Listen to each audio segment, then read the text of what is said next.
आज आपण बघणार आहोत मेथी मलाई, कांदा, काजू आणि लसूण हे मी कुकरमध्ये 2 शिट्टीवर वाफवून घेणार आहे। त्याचबरोबर पाणी उकळलं की त्यामध्ये बारीक चिरलेली मेथी घातली आहे। ती उकळल्यानंतर लगेच चाळणीत उपसायची आणि त्यावरती गारं पाणी टाकायचं जेणेकरून ती हिरवी राहील।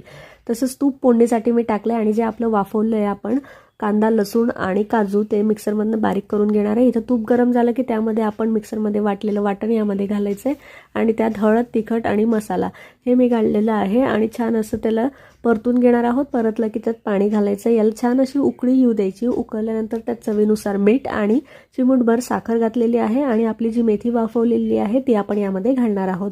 ती छान अशी मिक्स करून घेणार आहोत आणि त्यामध्ये आपण घालणार आहोत मलाई।